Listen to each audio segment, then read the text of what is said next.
Esprit Saint, viens sans nos cœurs. Doux Esprit Saint, enflamme-les.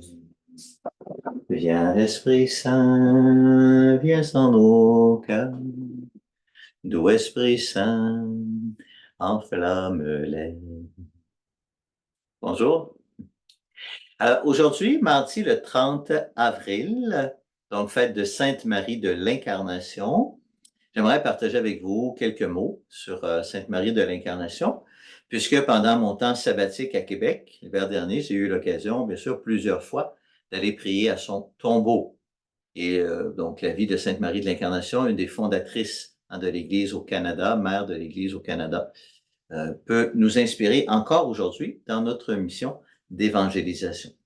Donc, quelques rappels. Marie de l'Incarnation naît sous le nom de Marie Guyard en 1599 en France, dans la région de Tours. Dès l'âge de 7 ans, elle vit une première expérience mystique où, dans un songe, le Seigneur l'appelle à se donner à lui. Veux-tu m'appartenir tout entière? Et elle répond oui. Donc, l'âge de 7 ans, ça correspond, vous vous souvenez, à peu près à la fin de ce qu'on appelle le premier âge mystique.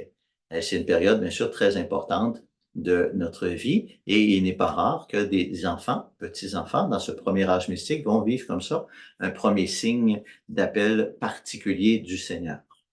Mais, donc, elle va quand même, à l'âge de 17 ans, à l'invitation de ses parents, se marier. Donc, elle épouse Claude Martin à l'âge de 17 ans. Elle va avoir avec lui un fils qui va aussi s'appeler Claude, comme son père. Et finalement, 2 ans plus tard, à l'âge de 19 ans, son mari meurt. Elle devient veuve à 19 ans avec un fils de 6 mois avec elle.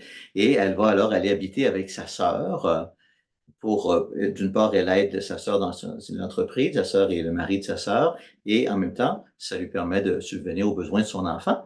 Et c'est pourquoi, quand en 1631, donc à l'âge de 31 ans, elle décide finalement de répondre à cet appel intérieur, de se consacrer au Seigneur. Elle va entrer chez les Ursulines. Donc, elle confie son fils Claude, bien sûr, à sa sœur, puisqu'ils vivent ensemble déjà depuis plusieurs années. Et donc, ça nous rappelle ce qu'on se disait déjà la semaine passée, un nouvel appel, oui, un premier appel vocationnel, se marier, avoir un enfant, et voilà, un nouvel appel vocationnel. C'est assez rare qu'un appel à la vie consacrée va suivre un appel à se marier, surtout quand on a un jeune enfant. Ça demande tout un discernement que Marie va faire, mais le Seigneur peut comme ça appeler. Donc, un nouvel appel qui vient à la suite d'une épreuve, comme on s'est dit aussi la semaine passée. Donc, elle est veuve, et puis, là, voilà, donc le Seigneur l'appelle à entrer chez les Ursulines. Quelques années plus tard, donc les missionnaires du Canada arrivent en France et interpellent, disent, nous sommes à la recherche de personnes qui viendraient prendre en charge l'éducation des jeunes filles et les soins hospitaliers. Donc, c'est à ce moment-là que Marie de l'Incarnation, donc elle a pris comme nom Marie de l'Incarnation en entrant chez les Ursulines, va répondre à cette invitation et elle va partir pour le Canada avec 2 autres Ursulines ainsi qu'une dame qui va les soutenir de ses richesses, Madame de la Pelletrie, et en même temps, on en parlera peut-être dans un autre enseignement, les Augustines. 3 Augustines vont venir prendre soin des hôpitaux et les Ursulines viennent prendre soin de l'éducation des jeunes filles. Donc, c'est comme ça que Marie de l'Incarnation arrive au Canada le 1er août 1639. Donc, c'est en 20 ans avant l'arrivée de Monseigneur de Laval, qui va arriver beaucoup plus tard. Alors, essayez de vous imaginer, donc elles arrivent après un long voyage, peut-être 3 mois de voyage, très difficile. Elles débarquent sur le bord du fleuve Saint-Laurent. À quelques pas du fleuve, on leur offre une petite maison pour s'installer en bas, pas encore en Haute-Ville, seulement 3 ans plus tard qu'elles auront leur monastère en Haute-Ville, tout en bas, près du fleuve. Elle arrive le 1er août. Et là, on dit ceci, arrivée à Québec, elle écrit, la première chose que nous fîmes fut de baiser cette terre en laquelle nous étions venus pour y consommer nos vies pour le service de Dieu et de nos pauvres sauvages. La première chose que nous fîmes fut de baiser cette terre où nous étions venus consommer nos vies dans le service de Dieu et des gens qui y habitent. nous sommes arrivés ici, Seigneur, on répond à ton appel. Voilà, c'est notre pays. La première chose qu'elle fit. La deuxième chose qu'elle fit, moi, ça m'a beaucoup touché quand je disais ça. Donc, elle arrive le 1er août et le 2 août, qu'est-ce qu'elle fait? Elle se met à l'œuvre. Nous sommes venus prendre soin de l'éducation des jeunes filles dans ce pays. Elle se met à l'œuvre. Et elles vont accueillir autant les jeunes filles françaises, les enfants, les jeunes filles françaises, que les Huronnes. Donc, toutes les jeunes filles qui sont là, françaises ou Huronnes, on les accueille. Et elles viennent pour l'éducation des jeunes filles. Qu'est-ce qui attire Marie de l'Incarnation à venir ici? Ben, c'est pas d'abord pour leur enseigner la géographie. C'est pas même pour leur apprendre à lire et à écrire et à compter.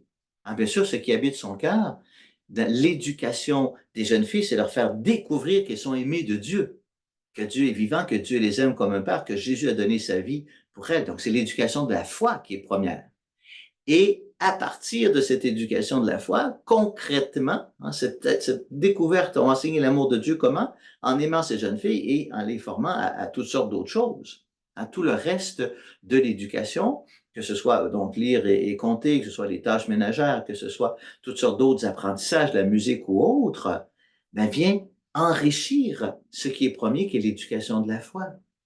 Et c'est important pour nous. Donc, deux choses importantes dans toutes les questions qu'on peut se porter sur nous, on se demande ça, comment on va faire pour transmettre la foi aux nouvelles générations. Aujourd'hui, la foi n'est plus enseignée dans les écoles, bon, etc., etc.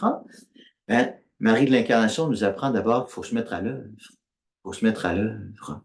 Et je me le dis, en vous le disant, je me le dis à moi-même, combien de fois, moi, et peut-être vous autres aussi, combien de fois, moi, je suis pris par 1000 préoccupations, 1000 choses futiles, et je ne me donne pas, je ne me consacre pas tout entier pour l'éducation de la foi, non seulement des enfants, c'est super important, mais de toute personne. Je me laisse distraire par mille choses. Et deuxième chose importante, est-ce que j'y crois? Est-ce que je crois profondément que c'est la chose la plus importante? De transmettre la foi, d'éveiller la foi, permettre aux enfants, aux adolescents, aux hommes et aux femmes de notre monde, comme au temps de Marie de l'Incarnation, de découvrir à quel point ils sont aimés de Dieu. Et alors, demandons l'intercession, bien sûr, de Marie de l'Incarnation pour approfondir cette éducation de la foi. Quand on voit Marie de l'Incarnation arriver, on pense peut-être à ce beau chant que Robert Lebel a composé, que vous connaissez, qui dit ceci: En ce pays qui est le mien, je voudrais tant porter ton nom. C'est beau, hein? En ce pays qui est le mien, je voudrais tant porter ton nom. Et c'est le titre de l'album, d'ailleurs, En ce pays. Et Robert Lebel écrit ceci, Dès l'âge de 20 ans, j'ai été fasciné par la vie de Marie de l'Incarnation, surtout en raison de ce mélange harmonieux d'action et de contemplation. Invité par les Ursulines à écrire un chant à l'occasion de son 400e anniversaire, c'est avec joie que je renouais avec ses écrits. Un mélange d'action et de contemplation. Donc, elle vient en ce pays pour se donner tout entière à l'éducation de la foi et toute l'éducation des jeunes filles. Elle accueille les Françaises et les Huronnes. Et j'ajoute simplement un dernier mot. Donc, bien sûr, Marie de l'Incarnation, c'est une grande mystique. Alors, je ne vous parlerai pas beaucoup aujourd'hui de Marie de l'Incarnation en tant que mystique, alors je ne la connais pas tant que ça. Mais au cœur de son expérience mystique, il y a le cœur de Jésus. On connaît bien sa grande prière, c'est par le cœur de mon Jésus que je m'approche de vous, Père éternel, par ce divin cœur, etc., etc.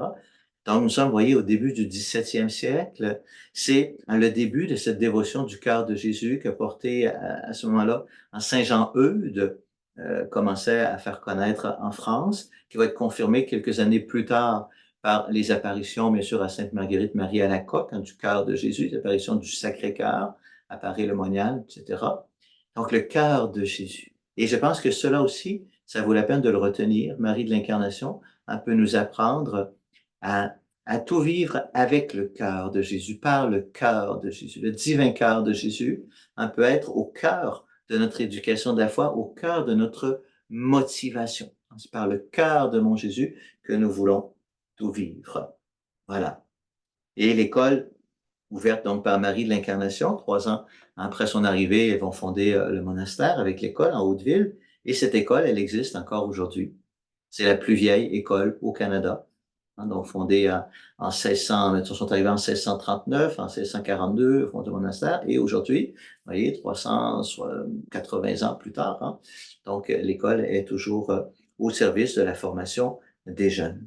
Alors j'ai eu la joie d'aller prier à son tombeau. C'est très beau. Je vous encourage, si vous allez à Québec, dans la vieille ville de Québec, prendre le temps de vous rendre au tombeau de Marie de l'Incarnation. Il y a aussi, juste avant, un petit centre d'interprétation, Marie de l'Incarnation, ou quelque chose comme ça, je ne me souviens pas du nom exact, avec une dame qui nous fait une présentation extraordinaire de la spiritualité de Marie de l'Incarnation, de la vie de Marie de l'Incarnation. Voilà.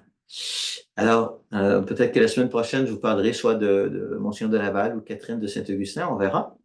Mais pour le moment, laissons-nous instruire par le témoignage, l'exemple et la vie toute offerte de Marie de l'Incarnation. Sainte Marie de l'Incarnation, prie pour nous. Et moi, je vous bénis au nom du Père et du Fils et du Saint-Esprit. Amen.